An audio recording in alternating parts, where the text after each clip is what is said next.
বাংলাদেশে ক্রমবর্ধমান নিরাপত্তা পরিস্থিতি নিয়ে উদ্বেগ জানাতে গত বুধবার ঢাকায় নিযুক্ত বাংলাদেশের হাইকমিশনার এম রিয়াজ হামিদুল্লাহকে তলব করেছে ভারতের পররাষ্ট্র মন্ত্রণালয়। এর প্রায় 2 ঘণ্টা আগে ঢাকার ভারতীয় ভিসা কেন্দ্র সাময়িকভাবে বন্ধ ঘোষণা করা হলেও পরদিন তা স্বাভাবিকভাবে চালু হয়। 2 দিনের ব্যবধানে পাল্টাপাল্টি হাইকমিশনার তলবের ঘটনায় বাংলাদেশ ভারত সম্পর্কে চলমান টানাপোড়েন আবারও প্রকাশ্যে এসেছে। দিল্লির পক্ষ থেকে ঢাকায় ভারতীয় মিশনগুলো নিরাপত্তা নিয়ে উদ্বেগ জানানো হলে বাংলাদেশের হাইকমিশনার আশ্বাস দেন, দায়িত্বশীল রাষ্ট্র হিসেবে বাংলাদেশ শতভাগ নিরাপত্তা নিশ্চিত করতে প্রয়োজনীয় সব ব্যবস্থা নিয়েছে।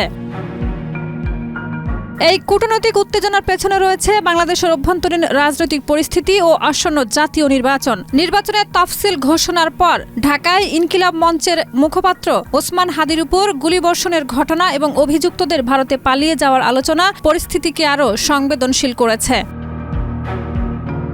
এর আগে 14 ডিসেম্বর ঢাকায় ভারতের হাইকমিশনারকে তলব করে বাংলাদেশ সরকার। একই সঙ্গে ভারতে অবস্থানরত ক্ষমতাচ্যুত প্রধানমন্ত্রী শেখ হাসিনার উস্কানিমূলক বক্তব্য বন্ধ করার আহ্বান জানানো হয়।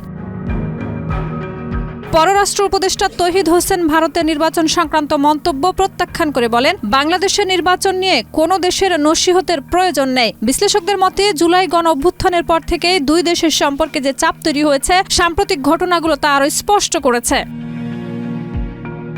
শাহিদা রুবি, মাই টিভি।